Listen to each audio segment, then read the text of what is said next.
This has got Dawn dish soap in it now. I gave the apples 2 little squirts. There's a little bit of bubbles that you could see from the soap. I think if I had a water sprayer, I could moisten the rest of it. It's uneven now. We hosed the lid down outside and the little brush took all the cocoons off the inside.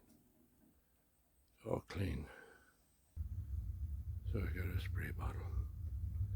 It's got the hose water, so it's just outside water.